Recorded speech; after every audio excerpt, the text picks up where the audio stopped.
नमस्कार, माउन्टेन समाचारमा स्वागत छ। म मञ्जु कार्की। नमस्कार, म सचिता बुढाथोकी। सुरुमा अहिलेसम्मका मुख्य समाचार।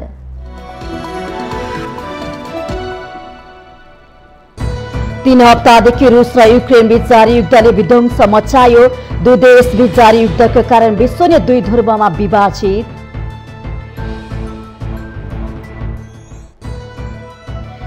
सद्भाव र सौन्दर्यको रंगीन पर्व होली आज तराई मधेसमा हर्षोल्लासका साथ मनाइँदै मिथिलाञ्चलमा नयाँ अन्नलाई आगोमा पोलेर खाने चलन। आफ्नै तागतमा निर्वाचन लड्ने पहिलो प्राथमिकता रहेको माओवादी केन्द्रका अध्यक्ष दाहालको भनाई। कांग्रेसले लखेटेको अवस्थामा मात्रै अन्य दलसँग गठबन्धन हुने टिप्पणी। स्थानीय निर्वाचनले प्रतिगामीलाई दण्डित गर्ने नेकपा यसका अध्यक्ष माधव नेपालको टिप्पणी। पार्टीको चुनाव चिन्ह कलमको कमाल देखिने गरी तयारी गर्न नेता कार्यकर्तालाई निर्देशन। सत्ता गठबन्धन कायम राख्न नेपाली कांग्रेस प्रतिबद्ध रहेको गृहमन्त्री बालकृष्ण खाँडको प्रश्नोक्ति। अप्ठ्यारो परिस्थितिमा बनेको गठबन्धनलाई कायमै राखेर अगाडि बढ्नुपर्नेमा जोड। रुसले युक्रेनमाथि गरेको आक्रमणको विषयलाई लिएर अमेरिकी र चिनिया राष्ट्रपति बीच टेलिफोन वार्ता हुँदै वार्ताले दुई देशको सम्बन्धलाई समेत थप सुधार बनाउने अपेक्षा। र आईसीसी क्रिकेट विश्वकप लिग 2 अन्तर्गतको त्रिकोणात्मक एक दिवसीय सिरिजमा नेपालले युएईको सामना गर्दै खेल बिहान 11:15 बजेदेखि सुरु हुने।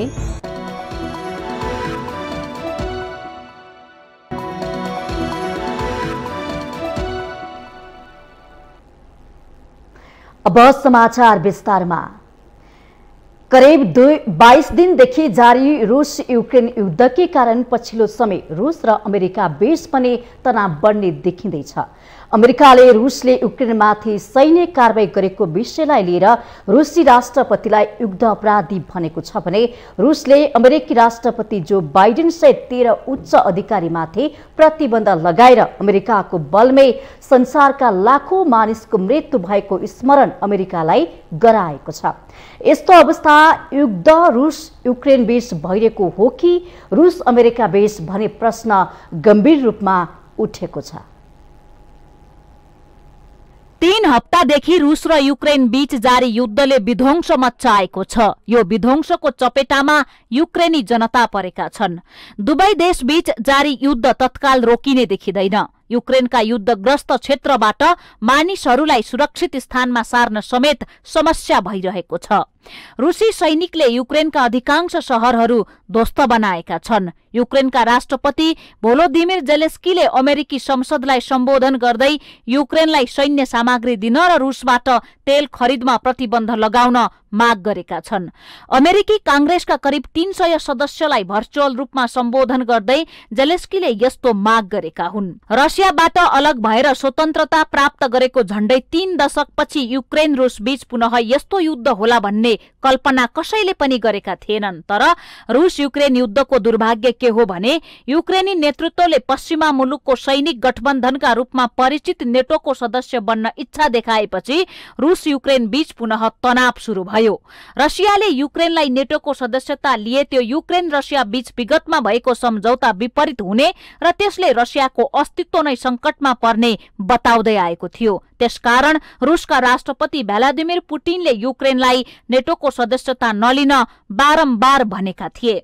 पश्चिमाहरूले रुस विरोधी सैनिक गठबन्धनका रूपमा खडा गरेको नेटो रुसका लागि खतरा हुन सक्छ भन्ने पुटिनको मुख्य चासो हो। यस्तो अवस्थामा युक्रेनमा नेटो गठबन्धनको बलियो उपस्थिति भए भविष्यमा रुस घेराबन्दीमा पर्ने खतरा राष्ट्रपति पुटिनले देखेका थिए। अर्कोतर्फ रुसका लागि पश्चिम र पूर्वी युरोपको सम्पर्क र व्यापारका लागि युक्रेनी भूमि महत्वपूर्ण छ।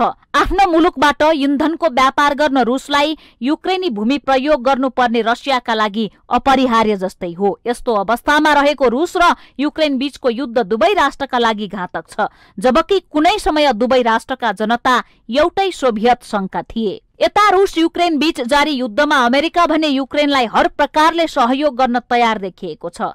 अमेरिकाले युक्रेनलाई 100 वटा किलर ड्रोन सहयोग प्रदान गर्ने घोषणा गरेको छ। अमेरिकी राष्ट्रपति जो बाइडेनले युक्रेनलाई बृहत सैन्य प्याकेज दिने घोषणा नै गरेका छन्। त्यसैले अहिले रुस र युक्रेनमा जारी युद्ध रुस युक्रेन बीच मात्रै हो वा आफूलाई महाशक्ति राष्ट्र ठान्ने अमेरिका र रुस बीच हो भन्ने प्रश्न उठेको छ। तर दुई राष्ट्रको शीत युद्धको चपेटामा साना राष्ट्र छिन्न भिन्न हुन सक्छन् भन्ने कुरा युक्रेनले समयमै बुझ्न सकेन। आफ्नो खुट्टा बलियो नबनाएर अरूले उचालेको भरमा कदम चाल्दा के हुन्छ भन्ने बुझ्नका लागि नेपालले पनि युक्रेन रुस बीच जारी युद्धबाट सिक्न जरुरी छ। किनकि रुस युक्रेन युद्धकै कारण अहिले विश्व नै दुई ध्रुवमा विभाजित हुन पुगेको छ। युक्रेन रुस युद्ध चर्किएपछि युक्रेनको साथमा उभिनका लागि पोल्यान्डदेखि कियवसम्म रेल यात्रा गरेर युरोपेली नेताहरू युक्रेन पुगेका छन्। युक्रेनको राजधानी कियवमा कर्फ्यू जारी रहेकै बेला पोल्यान्ड, स्लोभेनिया र चेक गणतन्त्रका प्रधानमन्त्रीहरूले युक्रेनी राष्ट्रपति भोलोदिमिर जेलेन्स्कीसँग भेट गरेका थिए। रुस र युक्रेन बीच युद्ध जारी रहेकै बेला अमेरिकी संसदको माथिल्लो सदन सिनेटले रुसी राष्ट्रपति भ्लादिमिर पुटिनलाई युद्ध अपराधी घोषणा गरेको छ। यता रुसका राष्ट्रपति पुटिनले पनि अमेरिकी राष्ट्रपति जो बाइडेन सहित 13 उच्च अमेरिकी अधिकारीमाथि प्रतिबन्ध लगाएका छन्। रुस युक्रेन मामिलामा नेपालका दुई छिमेकी राष्ट्र भारत र चीनले खुलेर केही नभने पनि दुवै राष्ट्र रुसको पक्षमा भए जस्तो देखिन्छ। चीन अमेरिका सम्बन्धका कारण चीन स्वाभाविक रूपमा रुसको पक्षमा उभिनेछ भने भारत र रुसको पारम्परिक सम्बन्ध छ। यस्तो अवस्थामा नेपाल यस मामिलामा अझ संवेदनशील बन्न जरुरी छ। साथै पश्चिमाहरूले आर्थिक प्रलोभनका साथ नेपालमा आफ्नो बलियो उपस्थिति बनाउँदै लगेका छन् र उक्त उपस्थिति भू राजनीतिक संवेदनशीलता भएको मुलुक नेपालका लागि कस्तो रहला भन्ने बारे नेपाल समयमै गम्भीर हुन जरुरी छ। माउन्टेन टेलिभिजन एसडी राजनीतिक ब्युरो। सद्भाव र सौन्दर्यको रंगीन पर्व होली तराई मधेसमा आज हर्षोल्लासपूर्वक मनाइँदैछ। भौगोलिक संरचना र मान्यता अनुरूप हिमाली र पहाडी भेकमा पूर्णिमाका दिन फागुको रूपमा मनाइने यो पर्व मधेसमा पूर्णिमाको भोलिपल्ट मनाइन्छ। मधेसमा होली फगुवा र फागुका नामले मनाइने यो प्रेम र स्नेहको चाड पनि हो। सबै प्रकारका भेदभावलाई भस्म गरी सबैलाई एउटै रङमा रंगाउने होली पर्व समानता र सद्भावको प्रेरणा स्रोत रही आएको छ। हिन्दू, मुस्लिम, सिख, इसाई, मंगोल, किरात, राई आदिमा एकताको सन्देश दिँदै यस पर्वले सबैको मनमा उमङ्ग एवं उत्साहको सञ्चार गर्ने पर्वको रूपमा मधेसमा मनाइन्छ। यस पर्वको असत्यमाथि सत्यको, छलमाथि निश्चलताको र धर्ममाथि धर्मको विजयको प्रतीक होलीले अनेकतामा एकता कायम गर्दै आएको मान्यता रहिआएको छ। वैदिक यज्ञसँग जोडिएको होलीमा आगोमा चिर डढाउने यो पर्वमा मिथिलाञ्चलमा नयाँ अन्नलाई आगोमा पोलेर प्रसादका रूपमा खाने चलन पनि छ। यसै क्रममा होली पर्वको परम्परा ऋतुराज वसन्तका मित्र मदन अर्थात् कामदेवको पूजाबाट सुरु भएकोले यस उत्सवलाई मदनोत्सव या वसन्त उत्सवका रूपमा पनि लिने गरिन्छ। नाचगान, खानपिन, मनोरञ्जन र आफ्नो रङमा अरूलाई रङ्ग्याउने, ढोल, डम्फु, झाल, मृदङ्ग बजाउँदै भेदभाव मनोमालिन्य त्याग्दै भातृत्व भावना बढाउने यस पर्वमा हिजो आज भने केही ओझेलमा पनि परेको देखिन्छ। सांस्कृतिक महत्त्वका साथै वैज्ञानिक महत्त्व रहेको यस पर्वमा होली खेलिने रङ र अबिरले छालाको रोग निवारण गर्ने, खोकी नाश गर्ने, होलिका दहनको धुवाबाट शीतकालजन्य रोग नाश हुने, खरानीले दृष्टात्माको कुदृष्टि समेत नपर्ने मान्यता समेत रहिआएको छ।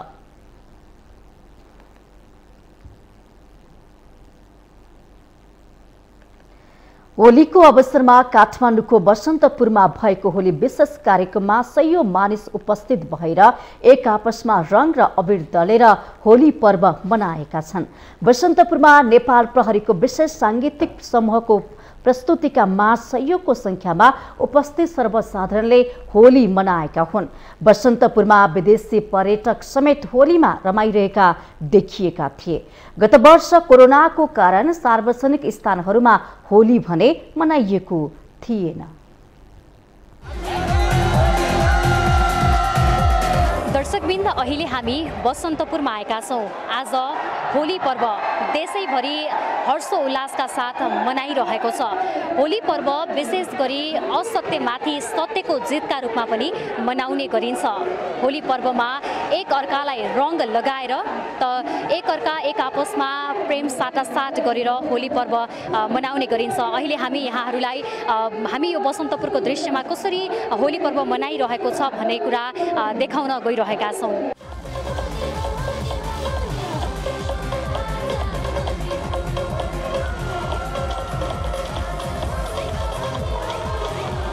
खासै होली मनाउनुको पछाडिका कारण अथवा धार्मिक महत्त्व के रहेछ थोरै बताइदिनुहोस् न।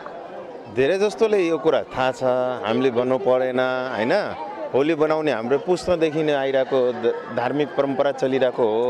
तपाईँको प्रहलाद, हाम्रो भगवान विष्णुले प्रहलादको रूप लिएर तपाईँको होलिकाको दहन हुनलाई गरेको थियो। त्यो बेलामादेखि हामीले होली मनाउँदै आइरहेको छ। भगवान विष्णुको रूपले हामीले पुजिरहेको छौँ अहिलेको दिन।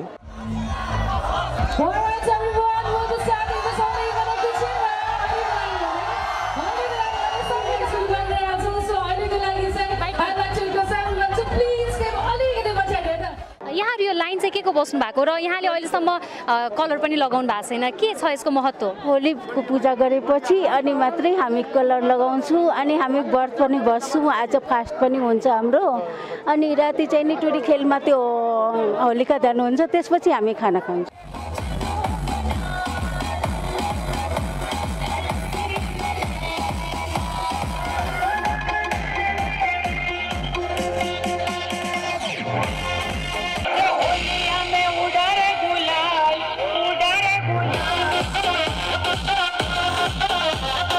पछिल्लो दिनहरूमा होली सँगसँगै मनाउँदै आइरहे तापनि होली धर्म संस्कृतिका नाममा पछिल्ला केही दिनहरू यता विकृतिहरू पनि मौलाइरहेको धेरैले औँल्याउँदै आइरहेका छन्।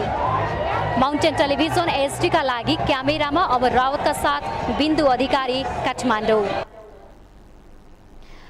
मिथिलाको महाभूकम्प मानिएको मिथिला माध्यमिकी परिक्रमा जनकपुर आइपुगेको छ। 15 दिन पूर्व धनुषाको मिथिला बिहारी नगरपालिकामा रहेको कचुरी मठबाट मिथिला बिहारी र जनकपुर धामको अग्निकुण्डमा रहेको किशोरीजीको डोलामा सम्पूर्ण परिक्रमाभरि नेतृत्व गरेका छन्। दुई डोलाको पछाडि हजारौंको संख्यामा साधु सन्तहरूले परिक्रमा गरेका छन्। प्रत्येक वर्ष फागुन महिनामा जनकपुर क्षेत्रको धार्मिक स्थलको परिक्रमा गर्ने चलन रहिआएको छ। जनकपुरको चारैतिर घुमिने यस परिक्रमामा सहभागी भएपछि 108 तीर्थस्थल बराबरको फल प्राप्त हुने जनविश्वास रहेको छ। यस्तै परिक्रमामा सहभागी भएकाहरू 15 दिनसम्म आफ्नो घर नफर्कने चलन छ। परिक्रमामा सहभागी यात्रीले नेपालको 107 एवं भारतको 26 गरी 133 किलोमिटर भूमिको पैदल यात्रा तय गर्ने गर्दछन्। नेपाल र भारत दुवै मुलुकको धार्मिक, सांस्कृतिक एवं पारम्परिक सद्भावका प्रतीक बनेको परिक्रमा यात्राको क्रममा नेपालमा 13 तथा भारतमा 2 गरी 15 विश्राम स्थल छन्। यता जिल्ला प्रशासन कार्यालय धनुषाले फागु पूर्णिमाको अवसरमा जनकपुर धाममा उपमहानगरपालिका भित्र 2 दिनसम्म माछा, मासु तथा मदिरा बिक्री वितरण नगर्न निर्देशन दिएको छ। फागु पूर्णिमाको पूर्व सन्ध्यामा मिथिला माध्यमिकी परिक्रमालाई ध्यान दिँदै यस्तो निर्देशन दिइएको हो।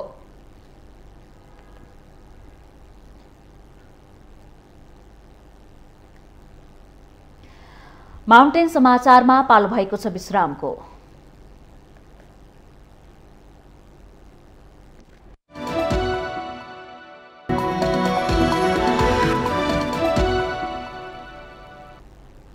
विश्रामपछि स्वागत छ। अब बाँकी समाचार।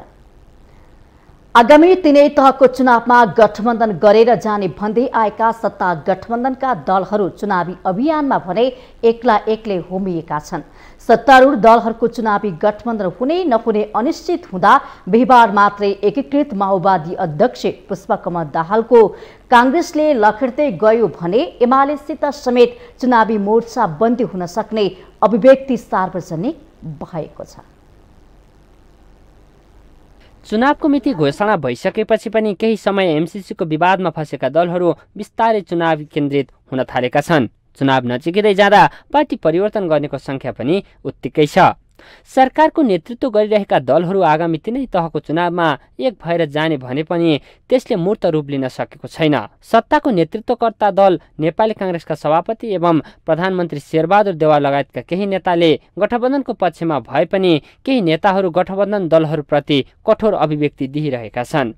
बुधबार मात्रै महामन्त्री गगन थापाले पार्टी विघटनपछि दुर्घटनामा परेर भिरमा अड्किएका माओवादी केन्द्र र समाजवादीले हामी यहाँ छौं भनेर गुहार मागेकाले कांग्रेसले उद्धार गरेको भन्दै अब चुनावी तालमेल गर्न नहुने अभिव्यक्ति दिनुभयो भने केही दिनअघि उपसभापति धनराज गुरुङले कांग्रेस हात्ती भएको अनि माओवादी र समाजवादी चमेरेको जस्तो हात्तीको कानमा ओत लाग्न खोजेको भन्दै छेड हान्नु भएको थियो। सत्ता गठबन्धनको दोस्रो ठूलो दल माओवादी केन्द्रले पनि कांग्रेसले यसै गरी दुत्कार गरिरहे अन्य दलसँगको गठबन्धनको विकल्प पनि छ भन्ने देखाउन खोजेको जस्तो देखिन्छ। गठबन्धन त आवश्यकताले जन्माउने कुरा हो। अब चुनावी गठबन्धन आवश्यकताले, अहिले त्यो आवश्यकता अलि साना साना पार्टीहरूलाई अलि आवश्यक होला। कांग्रेसले आवश्यकता महसुस गर्छ लाग्दैन मलाई। त्यसले गर्दा गठबन्धन भएसम्म गर्ने कुरा त भयो, तर गठबन्धन गर्ने भनेर चुप लागेर तपाईँको आफ्नो तयारी नगरिकन बस्ने कुरा बेठिक हुन्छन्। अब आम गठबन्धन हुन्छ जस्तो मलाई लाग्दैन। खास ठाउँमा खास पात्रहरूको बारेमा होला, तर सबै ठाउँमा आम रूपमा गठबन्धन नै हुन्छ यो पाँच दलको भन्ने मलाई चाहिँ लागेको छैन। अदालतको आदेशले सत्ताबाट बाहिरिनु परेको चोट भुल्न नसकेको प्रमुख प्रतिपक्ष दल नेकपा एमाले आगामी तिनै तहको चुनावमा सत्ता गठबन्धनसँग एक्लै चुनाव भिरेर पहिलो शक्ति बन्ने दावी गर्न छाडेको छैन। सत्ता गठबन्धनको प्रमुख दल नेपाली कांग्रेसमा गठबन्धनबारे विभिन्न मतहरू आएका कारण पनि सभापति देउवालाई गठबन्धनसँगै लैजाने या एक्लै जाने भन्नेमा कठिन देखिन्छन्। तर कांग्रेस वरिष्ठ नेता रामचन्द्र पौडेल भने गठबन्धन छुट्न नहुने भन्दै आइरहनु भएको छ। अरू धेरैको चाहिँ डेमोक्रेटिक पार्टीको निष्ठा लोकतन्त्रप्रतिको कमजोरै देखिएको छ। अनडेमोक्रेटिक चाहिँ पृष्ठभूमि, अनडेमोक्रेटिक दर्शन, अनडेमोक्रेटिक दर्शन फिलोसफी होइन र अनडेमोक्रेटिक मान्यता र चाहिँ यो कार्यशैली नै अलोकतान्त्रिक अब त्यस्तातिर एकातिर हुन्छन् नै होइन। अब हाम्रो लडाइँ त हाम्रो सङ्घर्ष त नन डेमोक्रेटलाई डेमोक्रेट गराउने। माओवादी केन्द्रले केन्द्रीय समिति बैठक सकिए लगत्तै स्थानीय चुनाव केन्द्रित भएको छ। नेकपा एमालेबाट फुटेर बनेको एकीकृत समाजवादी पार्टी पहिलो पटक स्थानीय तहको चुनावमा सामना गर्दैछ। गठबन्धन कायम राखेर चुनावमा जाने उसको तयारी छ। प्रमुख प्रतिपक्षी दल नेकपा एमाले पहिल्यै चुनावी प्रचारमा जुटिसकेको छ। आफ्नै ढङ्गबाट चुनावी रणनीतिमा लागेका सत्तारूढ दलहरूले आगामी चुनावमा तालमेल गर्न भन्न छाडेका छैनन्। तर कुन दलका बीचमा कस्तो खाले तालमेल गर्ने भन्नेमा प्रश्न हुन अझै सकेका छैनन्। माउन्टेन टेलिभिजन एचडीका लागि बटुक राजगिरीको रिपोर्ट।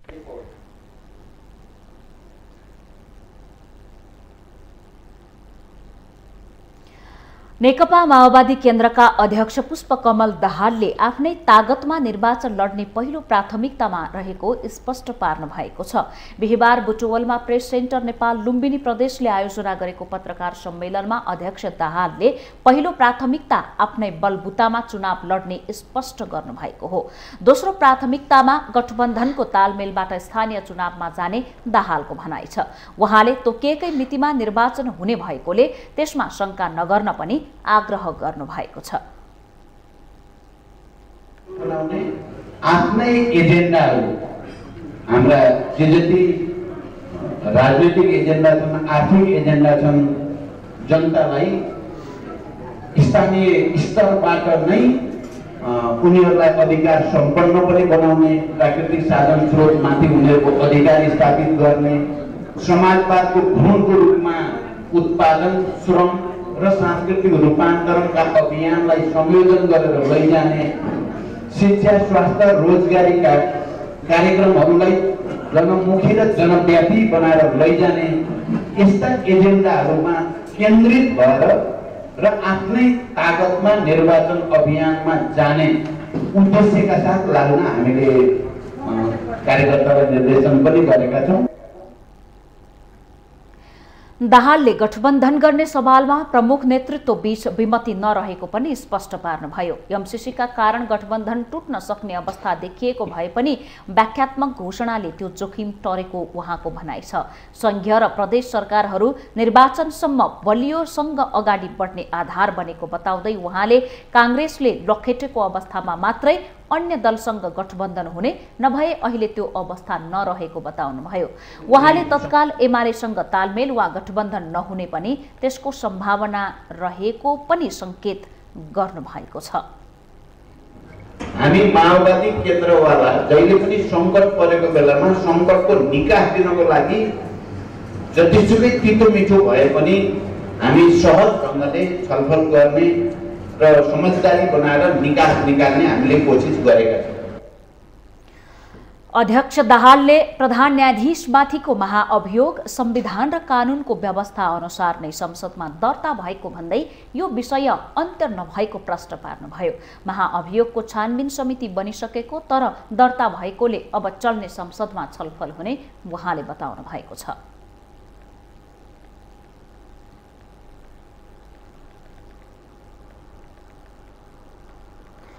नेकपा एकीकृत समाजवादीका अध्यक्ष माधव कुमार नेपालले आगामी स्थानीय तहको निर्वाचनमा आफ्नो पार्टीको सामर्थ्य देखिने दावी गर्नु भएको छ।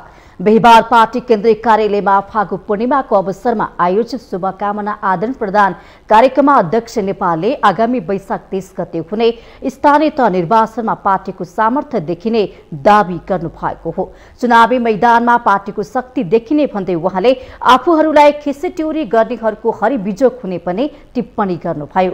उहाँले पार्टीको चुनाव चिन्ह कलमले कमाल देखाउन सक्नुपर्ने भन्दै पार्टीका नेता कार्यकर्ताहरूलाई संगठन निर्माण, परिचालन र प्रचार प्रसारमा केन्द्रित हुन पनि निर्देशन दिनुभयो। जसको उज्जवल भविष्य छ, जसको चुनाव चिन्ह कलम हो, वैशाख 30 गतेको चुनावको बेलामा कलमको कमाल देखिन सक्नुपर्दछ। सत्य र न्यायको प्रतीकको रूपमा रहेको त्यो कलमले अवश्य कमाल गर्नेछ भन्ने आशा गर्दै कलमको प्रचार अभियानमा गाउँ गाउँ, टोल टोल, बस्ती बस्तीमा हामी पुगौँ, जनताको माझमा पार्टीको प्रचार प्रसार गर्ने काममा, संगठन बनाउने काममा, जनपरिचालन गर्ने काममा लागि परौँ भन्दै म सम्पूर्ण पार्टी कार्यकर्ताहरूलाई यस अवसरमा आह्वान गर्दै यो पार्टीको सामर्थ्य शक्ति चुनावको मैदानमा देखिनेछ। अध्यक्ष नेपालले स्थानीय तह निर्वाचनमा प्रगतिशील भूमिका खेल्नेहरू पुरस्कृत र प्रतिगामी भूमिका खेल्नेहरू दण्डित हुनुपर्ने धारणा पनि राख्नु भएको थियो। प्रतिगामी भूमिका खेल्नेहरू पुरस्कृत भएमा समाज बाँच्न लायक पनि नहुने उहाँको भनाइ छ। राजनीतिलाई आकर्षणको विषय बनाउनको लागि असल पात्र, प्रवृत्ति र चरित्रलाई अगाडि सार्नुपर्ने उहाँले बताउनुभयो। जसले प्रगतिशील भूमिका खेलेको छ त्यसको उच्च मूल्याङ्कन हुनुपर्दछ। जसले प्रतिगामी भूमिका खेलेको छ त्यसले दण्डित हुनुपर्दछ। प्रतिगामी भूमिका खेल्नेहरू, आन्दोलनको विकासमा बाधक हुनेहरू यदि पुरस्कृत हुन पुग्यो भने हाम्रो यो समाज बाँच्ने लायक हुँदैन। त्यस हुनाले यो राजनीति जनताको प्यारो राजनीति हुन सक्दैन। राजनीतिलाई आकर्षणको विषय बनाउने हो भने राजनीतिमा असल प्रवृत्ति, असल चरित्र र असल पात्रहरूलाई अगाडि सार्नुपर्दछ। अध्यक्ष नेपालले युट्युबमा झुटा समाचार र सूचनाहरू आएका गुनासोहरू सार्वजनिक भइरहेको भन्दै युट्युबरहरूलाई जिम्मेवार भएर प्रस्तुत हुन पनि आग्रह गर्नुभयो। सञ्चार माध्यमहरूलाई सही बाटोमा हिँडाउनको लागि राज्यले प्रेरित गर्नुपर्नेमा उहाँले जोड दिनुभयो।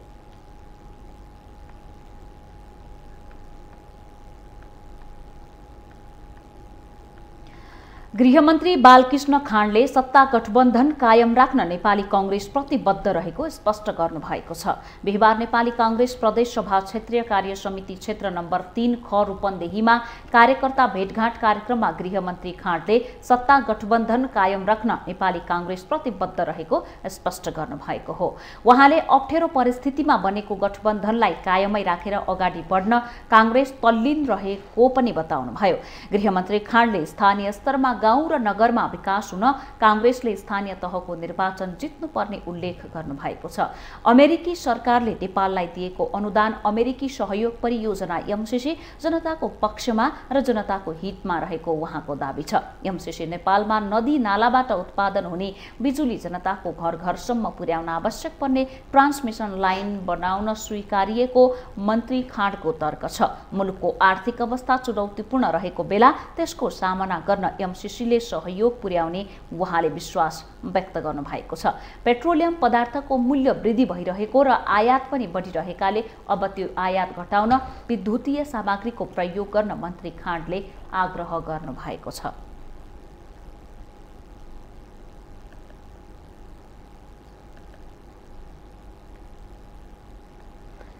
निर्वाचन आयोगले आगामी स्थानीय निर्वाचनमा राष्ट्रिय मान्यता प्राप्त दल बाहेकका 73 वटा राजनीतिक दलहरूलाई आफ्नै दलको निर्वाचन चिन्ह प्रदान गर्ने निर्णय गरेको छ।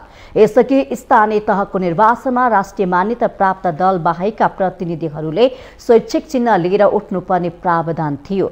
बिहीबार निर्वाचन आयोगको नियमित पत्रकार सम्मेलनमा आयोगका प्रवक्ता शालिग्राम शर्मा पौडेलले 73 वटा राजनीतिक दलहरूलाई आफ्नो दलको निर्वाचन चिन्हबाट चुनाव लड्न दिने निर्णय भएको जानकारी दिनुभयो।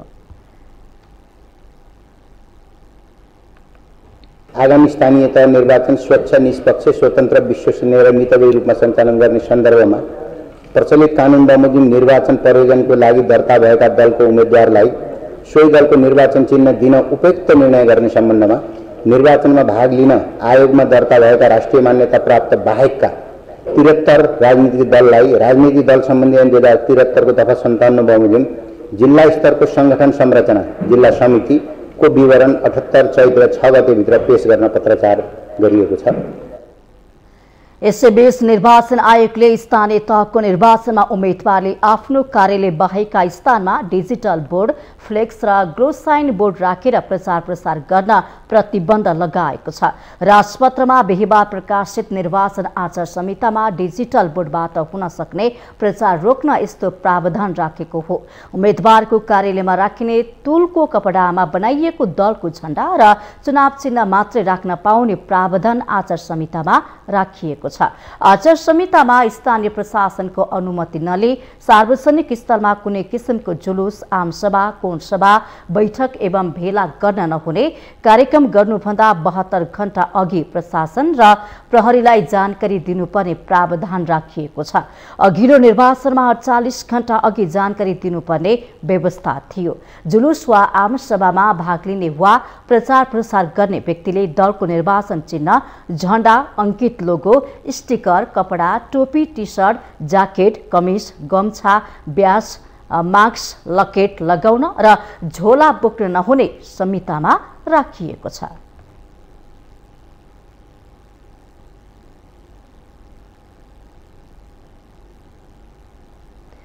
माउन्टेन समाचारमा पालो भएको छ विश्रामको।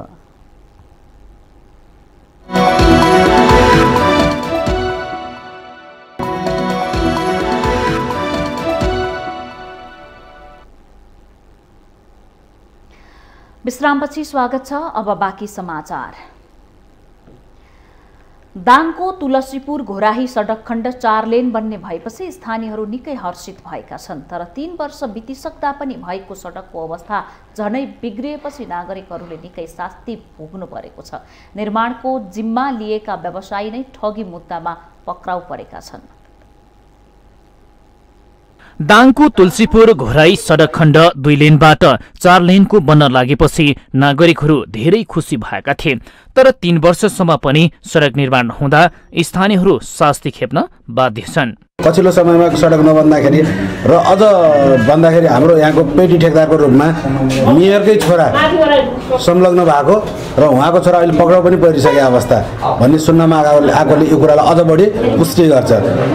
यसले के देखाउँछ भने राजनीति जति बेलासम्म फोहोरी खेलको रूपमा यहाँ अग्रज नेतृत्वहरूले गर्दै जानुहुन्छ र आफ्नै छोरा भाइ भतिजाहरूमै ठेकदारको रूपमा ठेक्का दिने र त्यसबाट विभिन्न बहानामा के अरे सरकारी बजेट कुम्ल्याउने र कामहरू तुहाउने काम हुन्छ। त्यस बेलासम्म यो बन्दैन जस्तो लाग्छ। सडककै कारण कतिपयले अकालमै ज्यान गुमाउने गरेका छन्। धुलो धुवाँ खाइरहेका नागरिकहरू भने सडक निर्माण गरेको 3 वर्ष हुँदा पनि 7% मात्र काम हुँदा यो कहिले बन्ने हो भन्ने अन्यलमा छन्। राजनीतिक खिचातानीकै कारण समस्या भोग्नु परेको उनीहरूको आरोप छ। धुलो खाल्डा खुल्डीहरूले चाहिँ हिउँदमा धुलो र बर्खामा खाल्डा खुल्डीहरूले हिँड्न लायक सडक छैन। यसमाथि 2वटा उपमहानगरपालिकाहरूले अथवा यहाँको जनप्रतिनिधिहरूले यसमा खास ध्यान दिन सकेको छैनन् र मूल रूपले यो ठेकदारहरूको चाहिँ जुन राजनीतिक नेक्सस रह्यो त्यसले समेत यसको निर्माण प्रभावकारी बन्न सकेन। राजनीतिक आडमा यसलाई सार्दै लगियो र अन्तिममा यसरी चाहिँ बिग्रिसक्यो कि अहिले ठेकदार समेत पक्राउ परेको कुरा आएको छ। घुराईको बबई नदीदेखि तुलसीपुरको हात्ती खौवासम्म करिब 28 किलोमिटर सडक निर्माण कार्य 2075 पुस 13 गते सुरु भएको थियो। भारतको मुम्बईमा रहेको तथ्य इन्जिनियरिङ कम्पनीले 1,21,82,000 अमेरिकन डलरमा निर्माणको जिम्मा लिएको थियो। तथ्यले श्रेष्ठ कन्स्ट्रक्सनलाई निर्माणको जिम्मा दियो। श्रेष्ठले पनि अष्टभैरव निर्माण सेवा कम्पनीलाई सडकपेटी निर्माणको लागि जिम्मा दियो, जसले गर्दा अहिले निर्माण कार्य अलपत्र परेको। निर्माण कार्यमा संलग्न व्यवसायी अनुप पाण्डे ठगीको आरोपमा अहिले प्रहरी हिरासतमा रहेका छन्। साइट ठेकेदारका रूपमा रहनुभएका अनुप पाण्डेको विरुद्धमा जिल्ला प्रहरीले दाङमा ब्याङ्किङ कसुर सम्बन्धमा झन्डै 1,08,57,000 बराबरको एउटा ठगीमा मुद्दा दर्ता भएको छ र उहाँ उप चाहिँ हाम्रो उच्च अदालत तुलसीपुरबाट कानुन बमोजिम म्याद लिएर 7 दिनको म्याद हामीले लिएका छौँ अदालतबाट र अहिले उहाँ चाहिँ प्रहरीको हिरासतमा हुनुहुन्छ। निर्माण कम्पनीले तोकिएको समयमा काम नगर्दा स्थानीयले दुःख पाएकोले सम्झौता रद्द गर्नुपर्ने र खरिद ऐन सम्बन्धी कानून संशोधन गर्नुपर्ने जनप्रतिनिधिको भनाइ छ। यो 4 लेन सडक बिगार्ने मात्रै भयो, बनाउनुको साटो उल्टो बिगारेर धेरै एक्सिडेन्ट हुने, साङ्ग्रा बाटा गराइदिने समस्या उत्पन्न भयो। त्यसकारणले हामी धेरै पटक चाहिँ के अरे प्रोजेक्टका प्रमुखलाई भन्दाखेरि उहाँले बल्ल यो कारबाहीको प्रक्रिया अगाडि बढाउनु भयो र आज कम्तीमा पनि कारबाही हुन्छ कि भन्ने आशा चाहिँ भएको छ। अब बरु नयाँ ढङ्गले चाहिँ फेरि टेन्डर यो बाटोलाई अगाडि बढाउँदा बरु राम्रो होला, राम्रो काम गर्ने मान्छे चाहिँ आउला भन्ने नै हाम्रो आशा हो। जिल्ला प्रशासन कार्यालयले पनि निर्माणको जिम्मा लिएको निर्माण कम्पनीबाट सडक निर्माण हुन नसक्ने निष्कर्षमा पुगेको जनाएको छ। 15 दिनभित्रमा अब बाँकी रहेको यो 1.5 महिना, मेको लास्ट छ, यही महिनाको अहिले मार्च हो, मेको लास्टसम्ममा तपाईँले काम गर्न सक्ने अवस्था छ या छैन, के छ ठोस आधार पेश गर्नुहोला, नत्र सम्झौता बदल गरिनेछ भन्ने सूचना निकालेको छ। सडक निर्माणको क्रममा 1275 रुखहरू कटानको लागि अनुमति दिएको थियो। करिब 700 रुखहरू काटिएको भए पनि अहिलेसम्म कार्यालयमा जानकारी नआएको डिभिजन वन कार्यालय दाङले जनाएको छ। अझै 485वटा रुखहरू चाहिँ काट्न बाँकी छ भन्ने खालको चाहिँ एउटा रिपोर्टिङ भएको छ र यो नियमअनुसार खास गरी उहाँहरूले चाहिँ आफ्नै खर्चमा चाहिँ कटान मुचान गरेर जबसम्म डिभिजन वन कार्यालयलाई हस्तान्तरण गर्नुहुन्न तबसम्म हामीले चाहिँ आफ्नो स्वामित्वमा आएको हुँदैन र त्यसलाई चाहिँ अगाडि लिलाम प्रक्रियामा अगाडि पनि बढाउन नसकेको अवस्था चाहिँ हो। सडककै कारण 22 जनाले दुर्घटनामा परि ज्यान गुमाइसकेका छन्। कतिपय अङ्गभङ्ग भएर घाइते अवस्थामा छन्। निर्माणको जिम्मा लिएको कम्पनीले काम नगर्दा राज्यले तुरन्त कारबाही गर्न सक्नुपर्छ, नभए कहिलेसम्म नागरिकले यस्तो समस्या भोग्ने हो। माउन्टेन टेलिभिजन एचडीका लागि दाङ सहकर्मी विकास डाँगीको रिपोर्ट। बाँकीको नेपालगञ्ज र आसपासमा जडान गरेका अधिकांश सौर्य बत्ती बल्न छाडेका छन्। सौर्य बत्ती जडान गरेको केही महिना मात्र बढेर बिस्तारै अधिकांश सौर्य बत्तीहरू बल्न छोडेको हुन्। उपमहानगरभित्र 250वटा सौर्य बत्ती जडान भएका छन्, तर जडान भएका मध्ये अधिकांश बत्ती भने बल्दैनन्। बत्ती नहुँदा रातको समयमा नियमित आवतजावत गर्न समस्या हुनुका साथै पटक पटक सडक दुर्घटना भएको समेत हुने गरेको छ। 1 वर्ष नबित्दै बत्ती बल्न छोडे पनि मर्मसम्भार गर्न सरकारवालाले चासो नदेखाएको स्थानीयहरूले गुनासो गरेका छन्।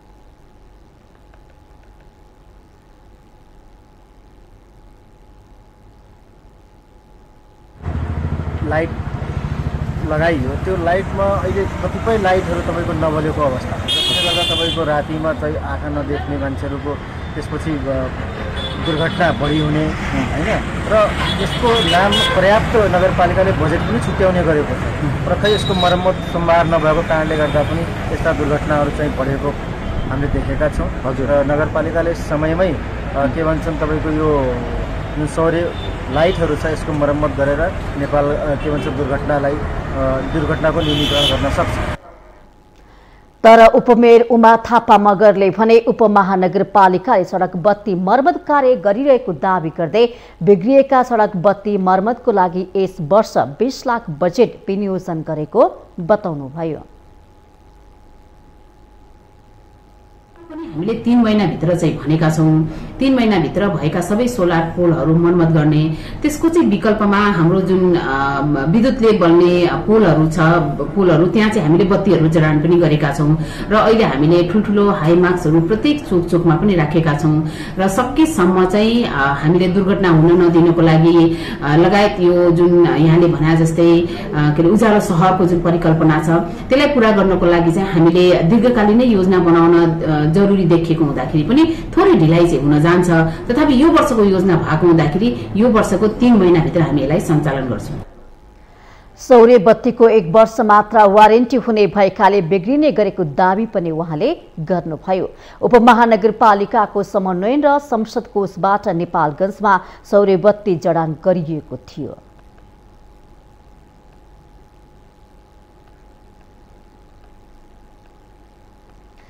अस्पतालको लापरवाहीले बिरामीको मृत्यु भएपछि सुनसरीको इटहरी स्थित महेन्द्र राजमार्गमा प्रदर्शन गरिएको छ। इटहरी बरगाछीका 3.5 वर्षीय सन्देश शाहको मृत्यु एपेक्स अस्पतालको लापरवाहीले भएको आरोप लगाउँदै पीडितले अस्पताल अगाडि प्रदर्शन गरेका हुन्। मृतकका आफन्तले बच्चालाई धेरै पटक सिरिन्ज लगाइएपछि मृत्यु भएको आरोप लगाएका छन्। बुधबार बिहानबाट बान्ता भएपछि सन्देशलाई एपेक्स हस्पिटल पुर्याइएको थियो। डाक्टरले फुड पोइजनिङ भएको भन्दै उपचार सुरु गरेका थिए तर बिहीबार बिहानै सन्देशको मृत्यु भएपछि परिवार विरोधमा उत्रिएको हो। बच्चाले बान्ता गरेपछि नर्सले डबल डोज सुई दिएपछि बच्चाको मृत्यु भएको मृतकका बाबुको भनाइ छ।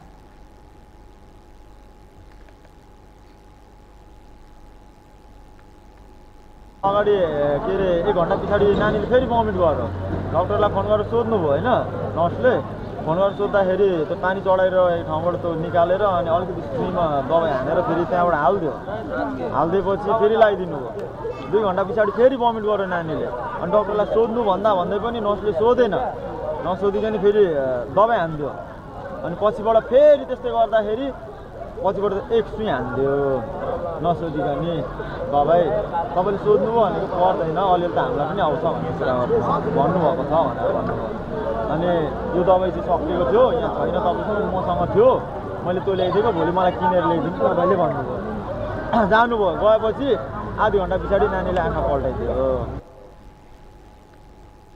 अवस्था थप जटिल बनेपछि अस्पतालले राति 2 बजे सन्देशलाई धरान स्थित बीपी कोइराला स्वास्थ्य विज्ञान प्रतिष्ठान धरानमा लान भनेपछि बाटोमा नै बच्चाको मृत्यु भएको परिवारले जनाएको छ।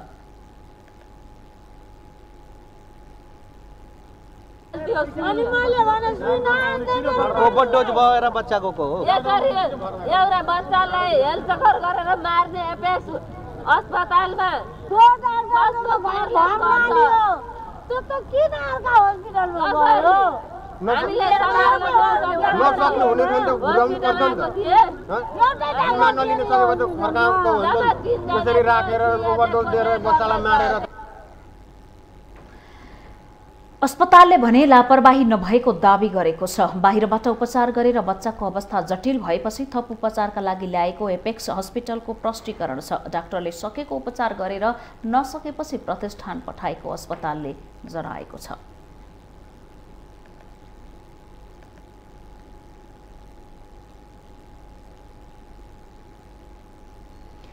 हामीसँग आर्थिक अन्तर्राष्ट्रिय र खेल समाचार बाँकी नै छन्। माउन्टेन समाचारमा पुनः पालो भएको छ विश्रामको।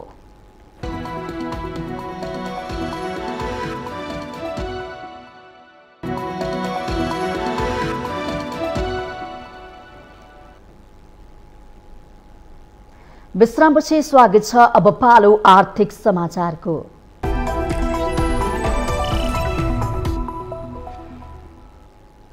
डेरी उद्योग तथा पसलेहरूले दूधमा जथाभावी सोडा चिनी साल्टरको प्रयोग गरेर बिक्री गरेको पाइएमा सरकारले कारबाही गर्ने भएको छ। खाद्य प्रविधि तथा गुण नियन्त्रण विभागले दूधमा जथाभावी मिसावट गरेको पाइएमा कारबाही गर्ने स्पष्ट पारेको हो। खाद्य प्रविधि तथा गुण नियन्त्रण विभागकी महानिर्देशक डाक्टर मतिना जोशी वैद्यले डेरी पसलहरूमा बिना लेभलका दही, पनिर लगायतका उत्पादनहरू बिक्री वितरण भएको बताउनुभयो। उहाँले बिना लेभलका दुग्धजन्य वस्तुहरू उत्पादन गर्दा गुणस्तरको सुनिश्चितता नहुने भन्दै जथाभावी सोडा, चिनी, साल्टहरू मिसाएको भेटिएका कानून अनुसार कडा कारबाही गर्ने स्पष्ट पार्नुभयो। विशेष गरेर गर्मी महिनामा दुग्ध पदार्थमा मिसावट हुने गरेको उल्लेख गर्दै महानिर्देशक जोशी वैद्यले निर्देशिका अनुसार दैनिक उपभोग्य वस्तुमा गुणस्तर कायम गर्नको लागि निरन्तर रूपमा विभाग लागि परेको दावी गर्नुभयो। पनि प्रयोग भइराखेको भन्ने कुरा चाहिँ हामीले सुन्नमा आइरहेका छौँ र यो खालको समस्याहरू विशेष गरेर यो गर्मी याम सुरु भएपछि, किनभने सूक्ष्म जीवाणुको संक्रमण अत्यधिक रूपमा हुने हुँदाखेरि यो यस्तो खालको अवैधानिक कामहरू पनि भइरहेछ र हामीले विगतमा त्यसरी पाइरहेको हुँदाखेरि यो खालको कामहरू नगर्नु होला र यस्तो गर्दाखेरि चाहिँ खाद्य ऐन बमोजिम कडा कारबाही हुने र विभागले अहिले तत्कालीन रूपमा चाहिँ हामीले चाहिँ यो जुन निर्देशिकाहरू बनेका छन्, निर्देशिका अनुरूप विशेष गरेर यो संवेदनशील खाद्य पदार्थहरू, दुध, पानी, खाने तेल लगायत दैनिक उपभोग हुने र हामीलाई नहुने उत्पादनहरूमा गुणस्तरीयता कायम गर्नको लागि चाहिँ निरन्तर रूपमा हामी लागिरहेका छौँ। दुग्धजन्य पदार्थमा गुणस्तर कायम गर्ने ऐन परिमार्जन गर्नुपर्ने भएकाले खाद्य स्वच्छता तथा गुणस्तर विधेयक राष्ट्रिय सभाबाट पास भइसकेको उहाँले जानकारी दिनुभयो।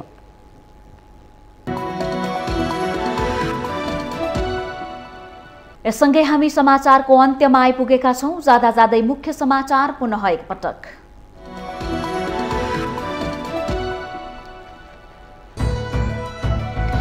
3 हप्तादेखि रूस र युक्रेन बीच जारी युद्धले विध्वंस मचायो। दुई देशबीच जारी युद्धका कारण विश्व नै दुई ध्रुवमा विभाजित। सद्भाव र सौन्दर्यको रंगी पर्व होली आज तराई मधेसमा हर्षोल्लासको साथ मनाइँदै मिथिलाञ्चलमा नयाँ अन्नलाई आगोमा पोलेर खाने चलन। आफ्नै तागतमा निर्वाचन लड्ने पहिलो प्राथमिकता रहेको माओवादी केन्द्रका अध्यक्ष दाहालको भनाई। कांग्रेसले लखेटेको अवस्थामा मात्रै अन्य दलसँग गठबन्धन हुने टिप्पणी। स्थानीय निर्वाचनले प्रतिगामीलाई दण्डित गर्ने नेकपा यसका अध्यक्ष माधव नेपालको टिप्पणी। पार्टीको चुनाव सेना कलमको कमाल देखिने गरी तयारी गर्न नेता कार्यकर्तालाई निर्देशन। सत्ता गठबन्धन कायम राख्न नेपाली कांग्रेस प्रतिबद्ध रहेको गृहमन्त्री बालकृष्ण खाँडको प्रश्नोक्ति। अप्ठ्यारो परिस्थितिमा बनेको गठबन्धनलाई कायमै राखेर अगाडि बढ्नुपर्नेमा जोड। रुसले युक्रेनमाथि गरेको आक्रमणको विषयलाई लिएर अमेरिकी र चिनिया राष्ट्रपति बीच टेलिफोन वार्ता हुँदै वार्ताले दुई देशको सम्बन्धलाई समेत थप सुमधुर बनाउने अपेक्षा। र आईसीसी क्रिकेट विश्वकप लिग 2 अन्तर्गतको त्रिकोणात्मक एकदिवसीय सिरिजमा नेपालले यूएई को सामना गर्दै खेल बिहान 11:15 बजेदेखि सुरु हुने।